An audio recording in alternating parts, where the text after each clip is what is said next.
La Junta de Castilla y León ya tiene una explicación al ritmo vertiginoso de contagios entre los jóvenes. De nuevo aparece la figura del supercontagiador, que en una noche de fiesta de bar en bar multiplica sus contactos sociales. Sanidad confía en que las nuevas medidas, activas desde hoy, frenen la escalada.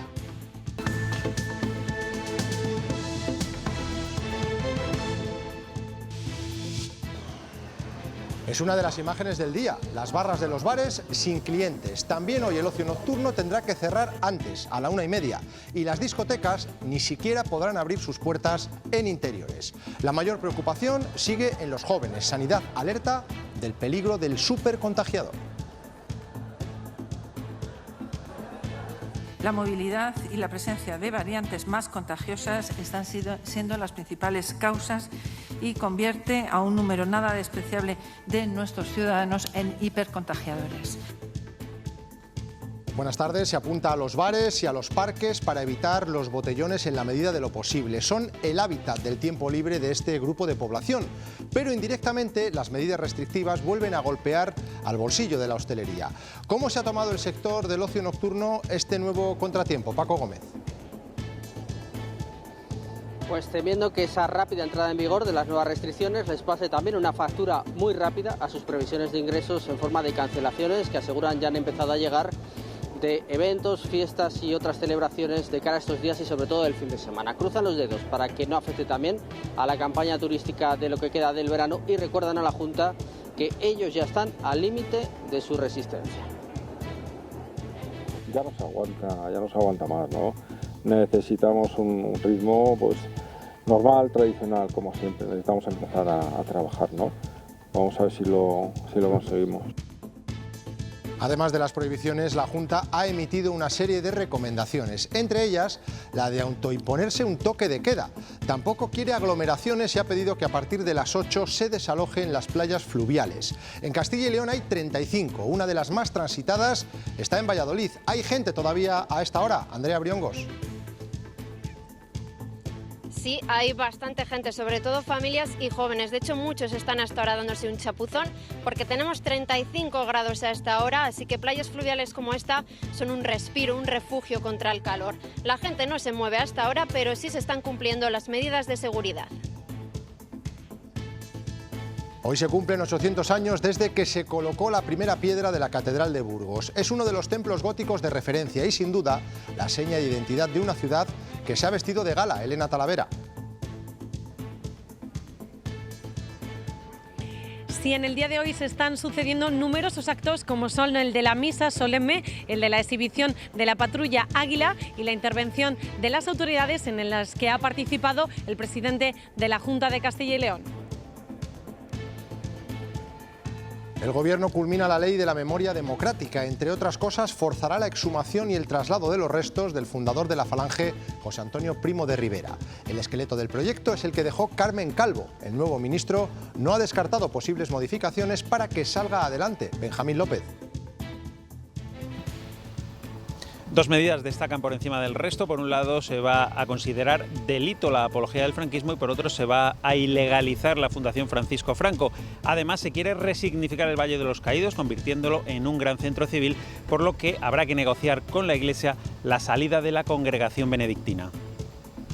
Los únicos restos que en este momento están en un lugar preeminente son los de José Antonio, que están en el altar mayor de la Basílica. Y en aplicación de la ley, pues habrá que proceder a su exhumación. Jeff Bezos, el dueño de Amazon, ya puede decir que es un astronauta. Ha estado cerca de 11 minutos en el espacio. Su nave ha superado los 100 kilómetros de altura y ha experimentado la ingravidez con el resto de la tripulación.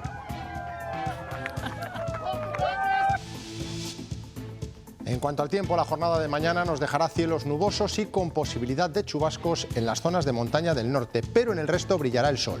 Las temperaturas máximas serán altas, alcanzarán los 36 grados.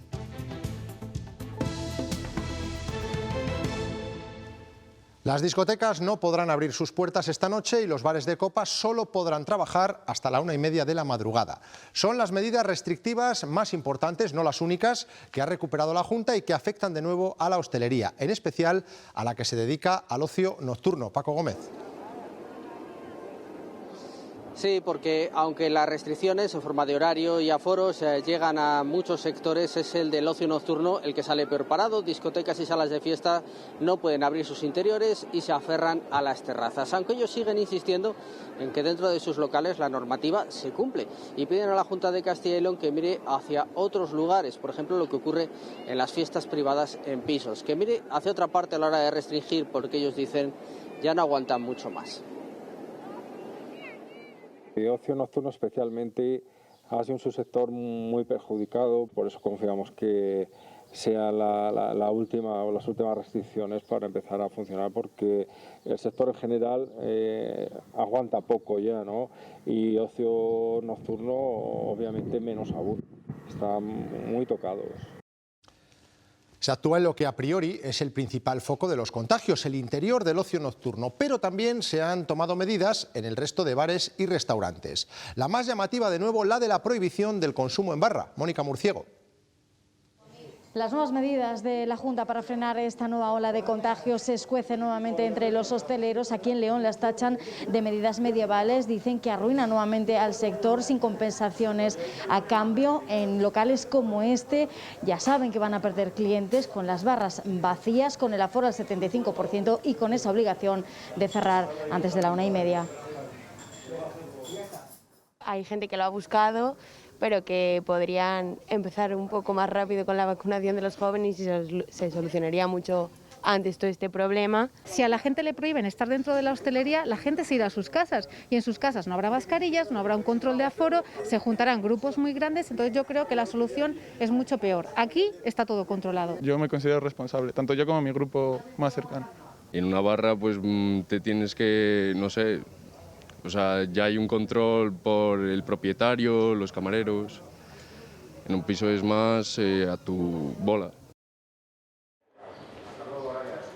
Vacías, así vuelven a estar las barras de la hostelería. Una medida muy injusta otra vez. Nos vuelven a criminalizar. La gente pues otra vez resignados. Es la reacción de muchos hosteleros, de nuevo indignados con las restricciones de la Junta. No me parece justo para nada. Primero los abren, primero los cierran. Casi sin tiempo para prepararse. De repente, de un día para otro. Desde este martes no se puede consumir en barra en el interior de la hostelería, aunque sí en mesas, siempre que en ellas no se junten más de 10 personas. El aforo en nuestros interiores pasa a ser del 75% como máximo y a la 1:30 tienen que cerrar y media hora antes ya no pueden admitir clientes. En las terrazas no hay cambios. En parte lo esperábamos ya. Para evitar botellones aumenta la vigilancia policial y los parques tienen que estar cerrados desde las 0 horas hasta las 7 de la mañana. Cuando no tomamos medidas somos malos porque no tomamos medidas y cuando las tomamos somos malos porque las tomamos. Respuesta del vicepresidente Igea a las críticas por estas restricciones que ayer mismo, antes de conocerse, la Junta aseguraba que irían dirigidas básicamente a quienes tienen entre 15 y 39 años, los más afectados por esta quinta ola. Hemos tomado las medidas que hemos entendido que eran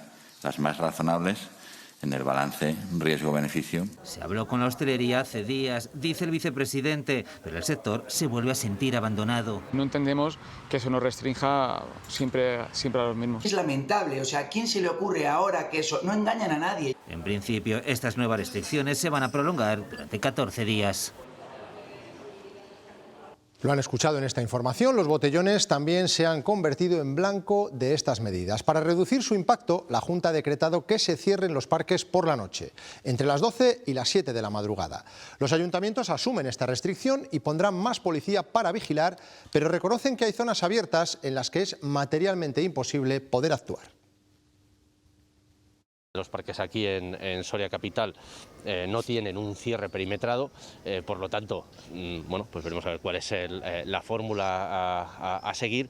Lo que sí haremos, evidentemente, es un mayor control en esos espacios. El aforo de Playa Moreras está bastante autolimitado por los propios usuarios que no acuden en masa a la playa, ¿no? Por tanto, no parece que ahí tengamos que hacer nada extraordinario. Cumplir a rajatabla las prescripciones de las autoridades sanitarias, las prescripciones de la Junta de Castilla y León, y eso es lo que vamos a hacer. Vamos a incrementar la vigilancia en todas las zonas de concentración de botellón. Prácticamente vuelve a ser lo de mismo, ¿no? Medidas para todos, que llegan tarde, evidentemente llegan tarde, y otra vez afectando claramente a un sector como es el sector de la hostelería. Les hemos desgranado las restricciones, pero la Junta también ha publicado una serie de recomendaciones. Ha pedido limitar los encuentros sociales fuera del grupo de convivencia estable. También una reducción de aforo en las piscinas. Los campamentos juveniles también se someterán a este tipo de restricciones. En las playas fluviales se aconseja evitar los accesos a partir de las 8 de la tarde. En Castilla y León hay 35 zonas de baño naturales autorizadas. Una de ellas está prácticamente en el centro de la ciudad, Las Moreras de Valladolid. ¿Se están siguiendo las indicaciones del Gobierno regional, Andrea? Pues según la recomendación de la Junta, hace media hora que esta playa tenía que haberse empezado a vaciar. La realidad es otra, tenemos 35 grados y muchos aprovechan esta hora de la tarde para pasear, para tomarse algo en alguna de las terrazas o incluso para darse un baño. Muchos nos dicen que no sabían de la recomendación del Gobierno regional y que aquí sí que se cumplen las medidas de seguridad, que estamos al aire libre, que hay distancia y que siempre hay que llevar la mascarilla. Yo me cuido y ya está. Pues me parece bien, pero a las 8 de la tarde no. Estamos en verano y la gente no va a las 8 de la tarde. A las 8 de la tarde sale la gente, no entra. Pues no me he enterado.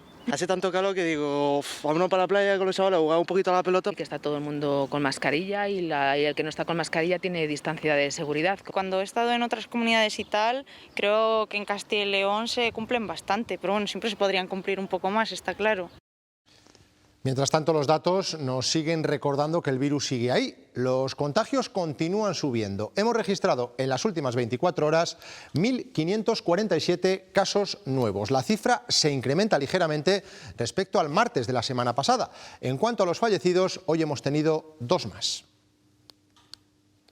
En los hospitales, las cifras de las últimas 3 semanas, cuando se iniciaba esta quinta ola, dan cuenta de su crecimiento vertiginoso.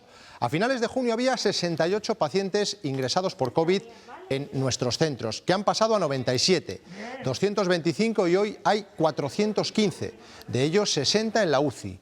4 de cada 10 había recibido la doble dosis de la vacuna. Les pedimos que apliquen ustedes el toque de queda sin necesidad de tenerle. Les pedimos que de 1 a 6 de la mañana intenten no circular, intenten evitar los sitios donde hay más aglomeraciones. La movilidad y la presencia de variantes más contagiosas están siendo las principales causas y convierte a un número nada despreciable de nuestros ciudadanos en hipercontagiadores. El PSOE de Castilla y León ha reiterado sus críticas a la gestión que la Junta está haciendo de la crisis sanitaria. Ahora recriminan al Gobierno regional el no haber reforzado el sistema sanitario cuando más falta hacía. Los socialistas consideran que Mañueco no ha invertido en el sistema de salud los 250 millones de euros que han llegado de Moncloa. Somos la segunda comunidad autónoma que tiene menos jóvenes. ¿Cómo podemos estar encabezando la incidencia? Es que eso no tiene una explicación lógica más allá de que han desatendido y no han querido aplicar los fondos que mandaba el Gobierno de España para más rastreadores, para más médicos, para más profesionales sanitarios, para tenerlo todo abierto. Sanidad ha reunido esta tarde al Consejo Interterritorial de Sanidad, donde ha dado respuesta a las peticiones de algunas comunidades para que la mascarilla vuelva a ser obligatoria. La ministra Carolina Darias insiste en que no es un problema de la norma porque la mascarilla sigue siendo obligatoria si no hay distancia, pero está en duda la ratificación mañana en el Congreso del decreto ley que alivia su uso. Ya lo habían pedido algunas comunidades autónomas como Castilla y León, lo había hecho en al menos 2 ocasiones el presidente Alfonso Fernández Mañueco y ahora lo reclama también el País Vasco, que la mascarilla vuelva a ser obligatoria en todas las circunstancias, salvo en espacios naturales. La petición del Lehendakari no es baladí porque sin el voto a favor del PNV podría estar en duda la convalidación de la medida este miércoles en el Congreso. El Lehendakari propone al presidente la modificación de su texto antes de su ratificación, para que sea posible reafirmar con nitidez que el uso constante de la mascarilla debe ser una obligación. Sanidad insiste. Las mascarillas siguen siendo obligatorias en nuestro país y solo en supuestos muy concretos y muy determinados dejan de serlo. Las comunidades piden de nuevo herramientas para poder aplicar restricciones a la movilidad nocturna que los tribunales siguen rechazando, el último, el de Navarra. Una medida imprescindible y necesaria de cara a atajar la situación actual porque se producen en esos horarios situaciones de riesgo alto, donde se producen un alto grado número de contagios, como tal y como han evidenciado los informes. La ministra de Sanidad ha confirmado que no llegarán más dosis de AstraZeneca y si hiciera falta una tercera dosis, a los vacunados con ella se les pondría Pfizer o Moderna. La incidencia en España se sitúa en 622 casos por 100.000 habitantes y han fallecido 29 personas en las últimas 24 horas. Un juzgado de Madrid ha cancelado la primera sanción impuesta durante el confinamiento de 2020 después del fallo del Constitucional que anula el estado de alarma.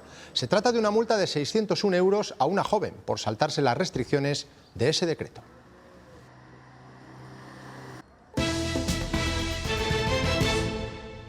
El Gobierno exhumará los restos del falangista José Antonio Primo de Rivera del Valle de los Caídos. Lo ha anunciado el ministro de Presidencia tras aprobar la nueva Ley de Memoria Democrática. Madrid, Benjamín López.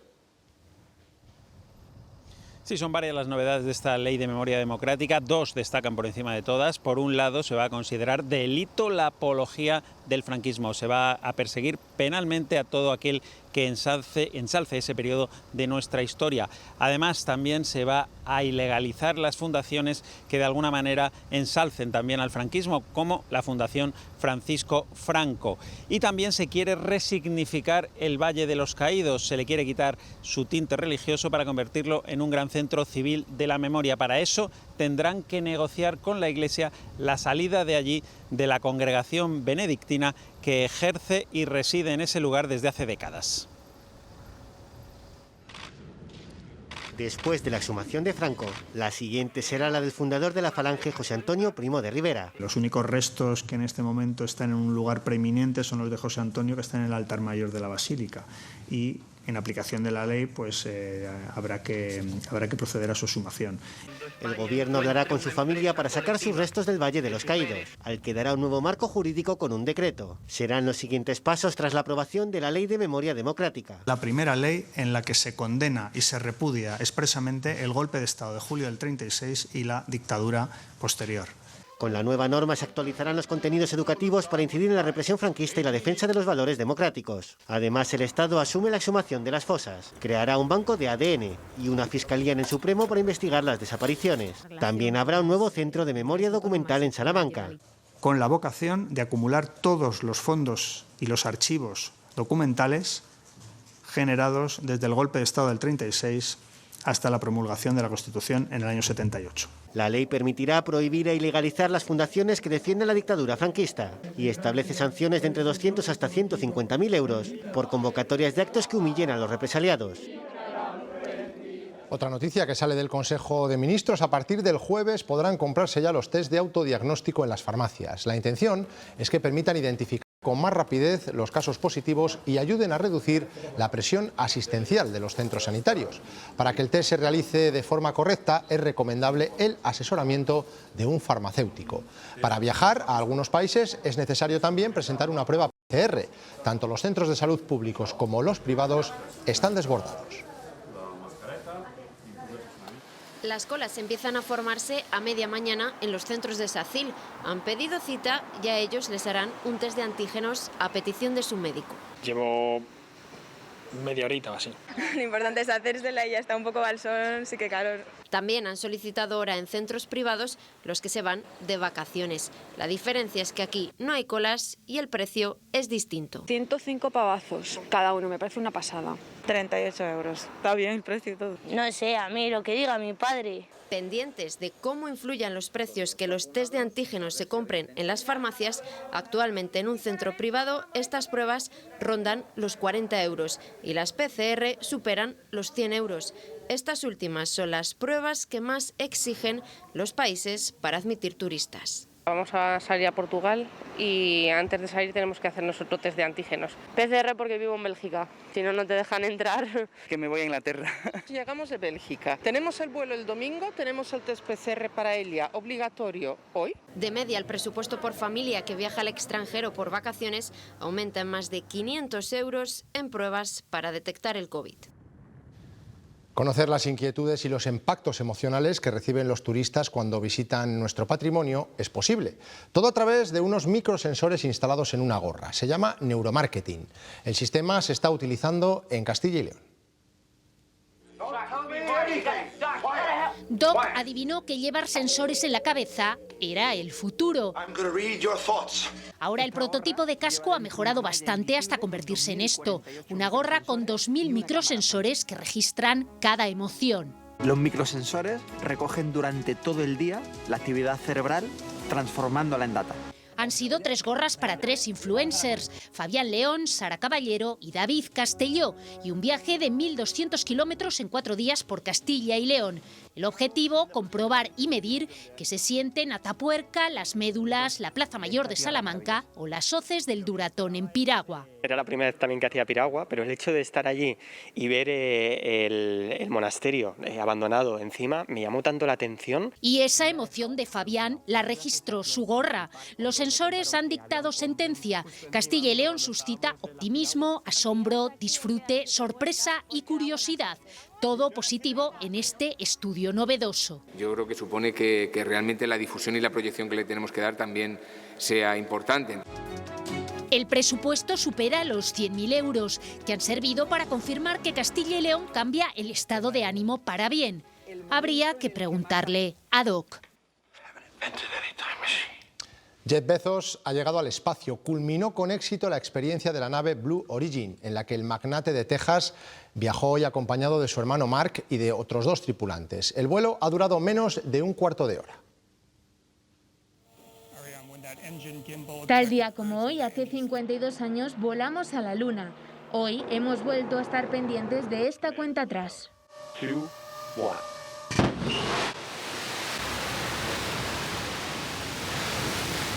Primer vuelo no pilotado y con tripulación civil. En tan solo 4 minutos han alcanzado más de 100 kilómetros de altura. Jeff Bezos, el empresario más rico del mundo, ha cumplido uno de sus sueños: viajar al espacio en una de las naves de Blue Origin, compañía que él mismo fundó. Junto a Jeff y su hermano Mark, ha viajado al espacio la mujer más veterana con 82 años, tras 60 de entrenamiento. El último en sumarse ha sido un holandés de 18 años que se ha convertido en el astronauta más joven de la historia. Tras casi 11 minutos de viaje, han sido recibidos con abrazos.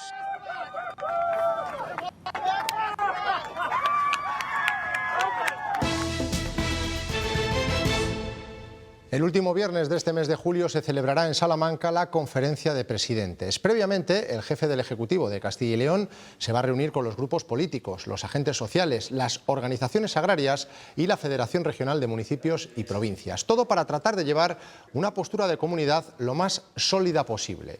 Los encuentros comenzarán la semana que viene. La segunda reunión del periodo de consultas para el ERE de extinción, que afectaría a 393 trabajadores de la fábrica de LM en Ponferrada, se ha saldado sin ningún avance en la negociación. La dirección se muestra inflexible y no ha accedido a la petición de retirada del expediente. La huelga parece que cada vez está más cerca. Han sido 7 horas de reunión que no han servido para aclarar muchas cosas. Comité y dirección de LM se han mantenido en sus posturas. Los primeros han vuelto a rechazar el expediente de extinción de empleo planteado para la planta de palas eólicas de Ponferrada, que reduciría en casi un 40% la actual plantilla, 393 trabajadores. Asegura la parte social que este ERE, al contemplar recolocaciones en otro país de Europa, concretamente en Francia, debería haber pasado antes por el Comité Europeo de la compañía. No mueve su postura la dirección de la factoría de LM, que mantiene el expediente de extinción de empleo en las mismas circunstancias. Mañana las partes se volverán a ver en un Serla a partir de las 11 de la mañana, un encuentro previo que necesitan los trabajadores antes de la realización de una convocatoria de huelga que nos dicen cada vez está más cercana. Evidentemente está encima de la mesa, claro que sí. Es una de las herramientas que tenemos y es una posibilidad que existe, no muy lejana. Puede ser la puntilla para la comarca del Bierzo, ya de por sí castigada por la minería, castigada por la cierre de las térmicas, el cierre de la minería. Hay una nueva modalidad de adquisición de vehículos que cada vez se está utilizando más. Es el renting. Uno de los motivos que se barajan es la prohibición de vender coches de combustión a partir de 2035. Estas restricciones de la Unión Europea y las que van a imponer algunas ciudades para acceder a los centros históricos están cambiando los hábitos de consumo.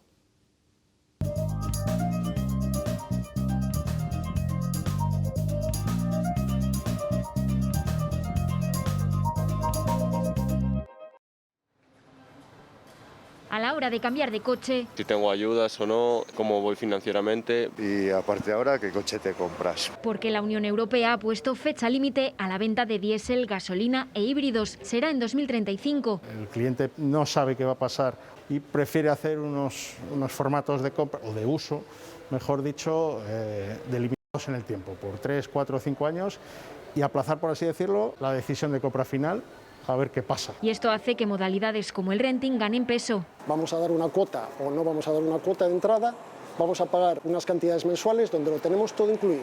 Tienes el seguro a todo riesgo, el mantenimiento, las revisiones, la asistencia en viaje. Y al final de las mensualidades decidimos si nos quedamos el coche o no, lo que nos permitiría cambiar a otro con una nueva tecnología. En Castilla y León, 6.000 clientes han optado por ello, hasta la cifra de que 1 de cada 4 ventas ya se hace así. En lo que llevamos de 2021 ya circulan el doble de vehículos en renting que hace 5 años. Los parámetros de Castilla y León son muy buenos. Todas las provincias, sin distinción, están creciendo, especialmente las más pequeñas o las que teóricamente son menos urbanas. Y la previsión es que siga creciendo.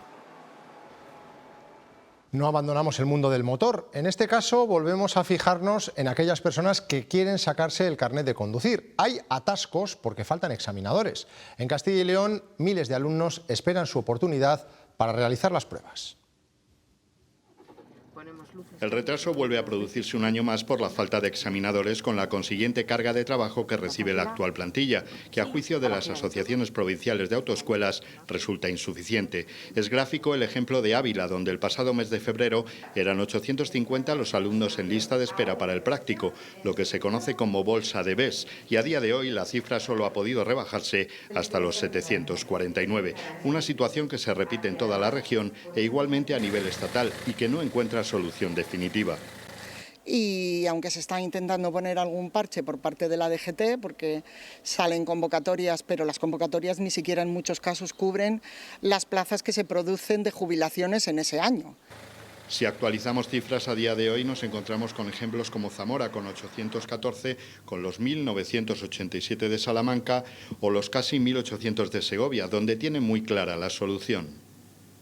Desde la asociación demandamos otras 2 plazas más. O sea, la necesidad de Segovia al menos tendría que ser de 7 examinadores en Segovia.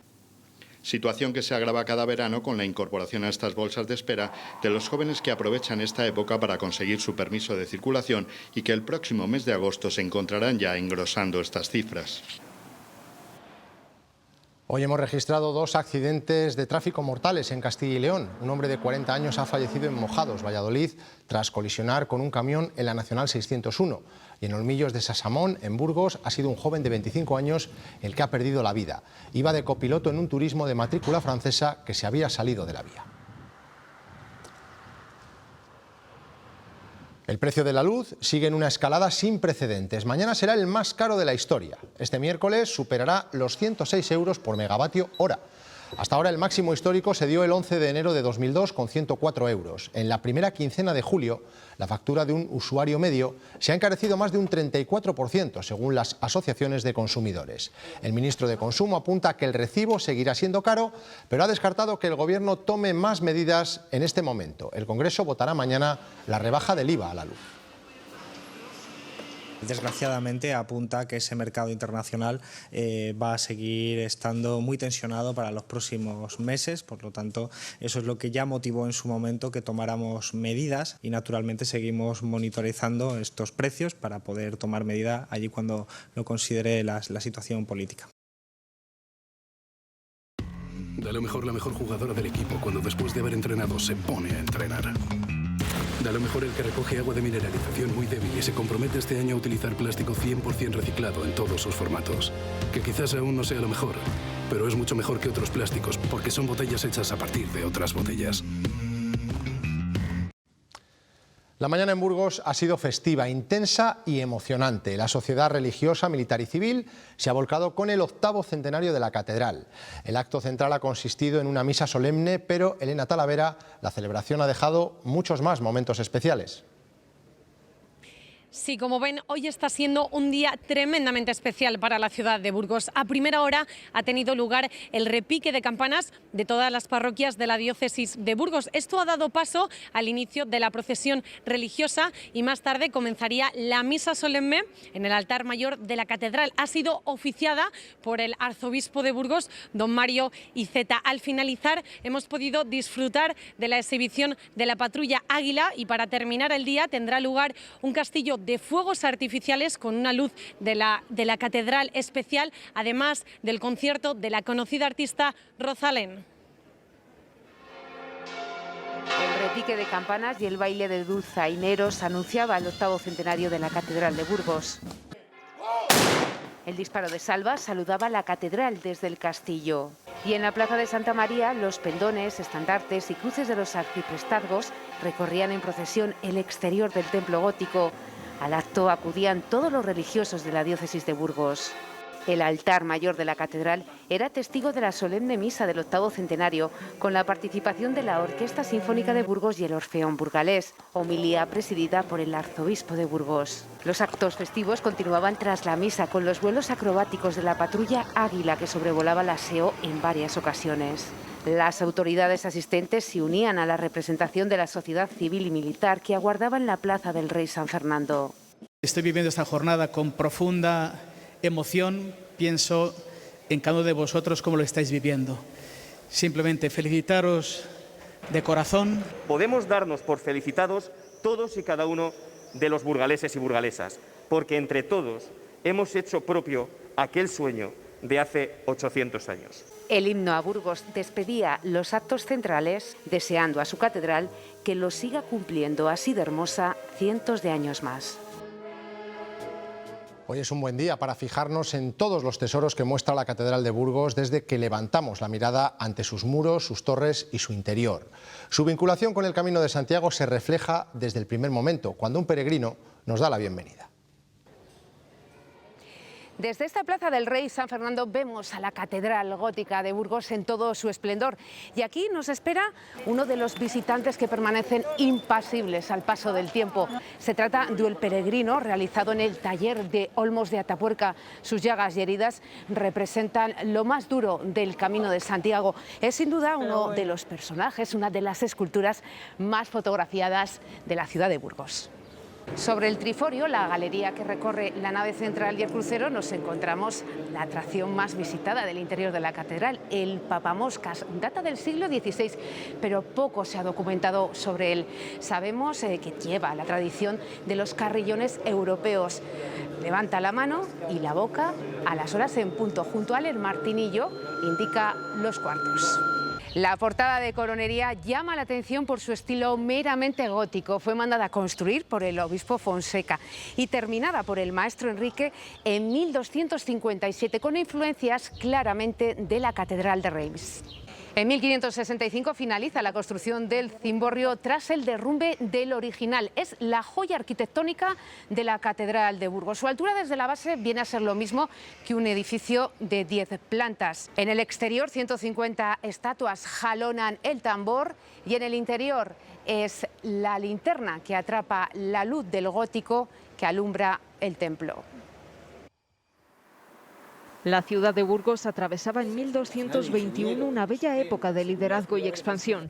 Las antiguas murallas habían desaparecido y el núcleo urbano comenzaba a descender por la ladera del castillo. Fue nombrada cabeza de Castilla, Caput Castellae, por Alfonso VII, conocido como el emperador. La población, compacta y en permanente contacto con el medio rural, formaba los primeros barrios en torno a la catedral. Santa Ágata, Santa Gadea, San Gil, San Nicolás, San Juan, que es una nueva fundación en el siglo XII, a San Lorenzo, San Martín, donde habría una judería con cierta importancia. Esa judería, compuesta por unos 600 hebreos, nos permite calcular que en nuestra ciudad habitaban por aquel entonces entre 5.000 y 10.000 personas. En la Plaza Mayor y San Juan se construyeron los primeros mercados y en los barrios trabajaban ya organizados los gremios. En algunas zonas encontramos los zapateros y en otros los carniceros, en la zona de San Gil, por ejemplo, en San Lorenzo, un poco más hacia el este encontramos los tejeros, pellejeros. Del mismo siglo que nuestra catedral gótica son otros grandes reclamos turísticos de la ciudad, como el Monasterio de las Huelgas y el Hospital del Rey, construidos 3 décadas antes de la colocación de la primera piedra del aseo. El obispo que llega se va a llevar 800 años desde que se colocó esa primera piedra de la Catedral de Burgos, todas salieron de esta cantera, la de Ontoria, un pueblo de la provincia. Es blanca, perdurable y ha tenido un papel fundamental en el aspecto del templo a lo largo de todos estos siglos.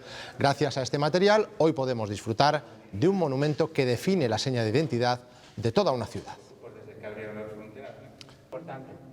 La Orquesta de Radio Televisión Española también acompaña a la Catedral de Burgos en su 8º centenario. En estos momentos está finalizando un concierto en el interior del templo bajo la batuta de la directora Virginia Martínez, con piezas de Gluck, Bach y Beethoven. En este recital conmemorativo también participan el violinista Miguel Borrego y el chelista Javier Alvarés. Así nos vamos. Más noticias mañana a las 2:30 con Ana Rayaces. Adiós.